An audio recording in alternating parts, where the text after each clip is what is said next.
everybody, Brandon Jones here. I'm joined by Mr. Kyle Boston. I love trailers. Because they make you laugh. You laughing, Kyle? I'm laughing. Kyle just watched the trailer we're about to watch, and he laughed a lot. Daniel Bloodworth. Hey. Thank you for joining us. Did you find the trailer funny as well?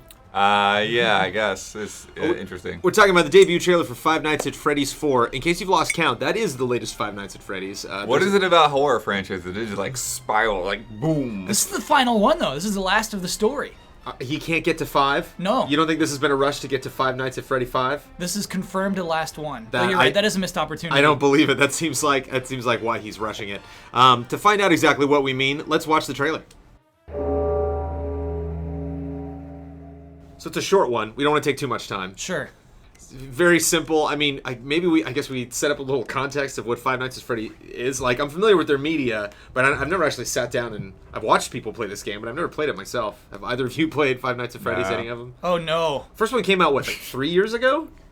3 or 4? You're right, not that long ago. Yeah, they pump these out like 2 a year or something crazy. So it's not like it's been forever.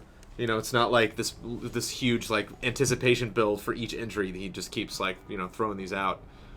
Is this trailer trying to be Sharknado, or is it trying to be Clive Barker, or is it? Yeah, I mean, is it really trying to scare us? It really does feel like it's trying to be intentionally cheap, right? Well, everything about it is kind of I don't know, like Well, the text and the effects and like just the one like easy jump scare and then this logo at the end. what's tricky about this is that it's the vibe of the game. And so that's why it's hard to say this is a bad trailer, is that it matches the vibe of the game, which is also cheap. It's a cheaply made game. I don't want to say poorly made game, because it is what it is, but it's, you're monitoring like CG images that are just meant to look 3D.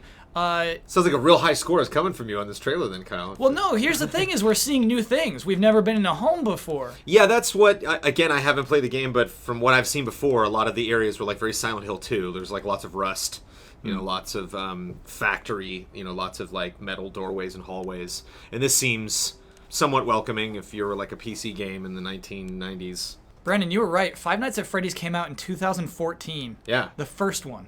Wow. That is crazy. I mean, that's horrific in itself. It's Yeah. like that this franchise keeps coming. So I think this might be the right trailer for this game, is what I mean to say. For this game, which is like cheap and stupid, to have a well-produced, scary trailer might be the wrong thing.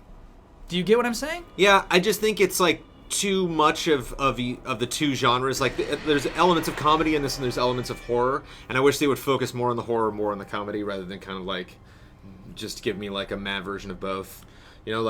Like all of them, like, shaking on the bed, and then like they all go flying off except one guy. Like there is a little bit of humor in that. Like a lot of the scares that we see in the beginning are like, oh, you almost missed the guy. So there's a lot of like peekaboo silliness in the first part of the trailer, and then like I legitimately think we're supposed to be scared at the end there. Like I think that's like a big scary like jump at the end, and I just wish they set up like a little more context or setup, like really introduce this to people who aren't familiar to the series.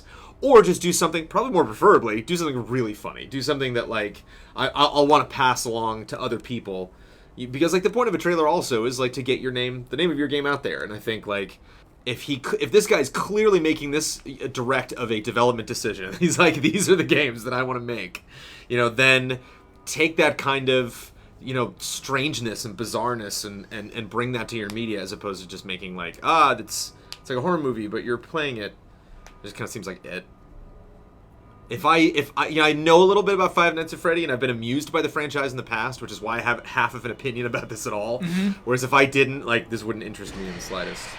I would have laughed at that end logo, and that's about it. Right. It doesn't look like the kind of game that there's a phenomenon behind.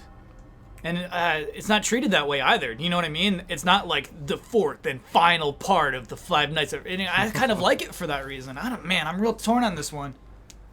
It just doesn't really do anything that strikes me as being all that unique or different. It feels kind of like a dated game. It is weird to me that I haven't really checked this series out. I've heard people talk about it around the office and online, but I don't know a lot about it. It's funny. It just seems like there's a bunch of like rotten stuffed animal things on the bed, and all right, jump scare. 5.5. Whoa. Yeah. Yeah. Need I repeat myself, Kyle Bossman? I just need some justification attached to that. There no work was put on this whatsoever. There's no thought. There's nothing. I mean, this is what are we watching here? You know, it's like this is my nephew made a horror movie in his spare time and showed me that. You know, I'm like, okay.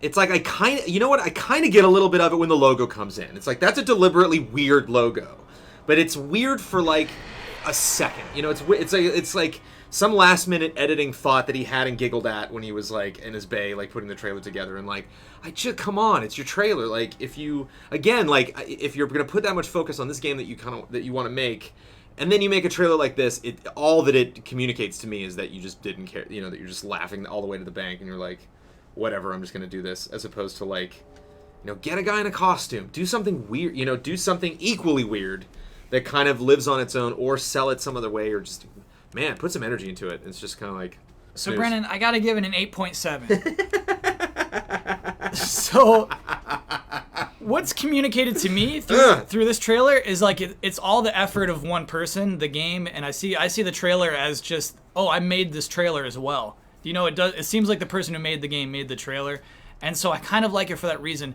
It's a horrible logo. You picked a bad font, but it's like, I think it's right for the game. And it's a good title reveal, even though it looks stupid. It's like it's what this whole game is about. I think you're right for the game. 8.7. That was your official score. It's my score. The other thing too is advance the damn game. I mean, come on. You know, it's like, yeah, you're in house, but house doesn't look good at all. You know, so it's like, why? Oh, there's a story. There's a whole story going through all this too. Totally get it. Yeah, what game do you think you're playing? I don't. That's the only thing that like I Channeling some Kojima there. yeah, like that's it. That's like those words are the only things that like intrigue me about this. Otherwise, it just feels like, yeah, okay, it's a thing. What do you score something that? Yeah, okay, it's a thing. I'll go with a 5, just flat 5. And that's it. I guess it could be worse. Yeah, it could. I mean, it clearly has style, which is why, you know, I initially started. I think I like hovered at about a 6 when I approached the scoreboard. I was staring at the number 6, and then I dropped. But definitely above a 5, because it definitely there is intent. There is like a goal here, but there's just not much to it other than that. I think he does it with complete sincerity. This isn't sincere score. You know what I mean? Yeah. Oh, but I get it. Oh no, I know this guy. When you say he goes for laughs, I know this is not an act. I don't for think he's sure. ever going. Yeah, exactly. I don't think so at all. So you think he's not going for laughs? So you think that we're supposed to be? I think you're supposed to be terrified Those the are very whole calculated scares. time. Yeah. Well, you know, like I said, I have not played the game, so you know, who am I to say anything bad about it? But Kyle managed to get it up into the 6s, above what I would originally scored it, to a 6.4 for the launch trailer for Five Nights at Freddy 4. Hopefully soon we'll be talking about the launch trailer of Five Nights at Freddy 5. I'm curious to go back and watch 1, 2, and 3 and compare those to this and see if the trailers have been maybe getting better, or if he's just phoning it in for this one. But thank you, Kyle Bossman. Thank you, you. Daniel Bloodworth. Thank Yeah. you guys for listening. See you next episode.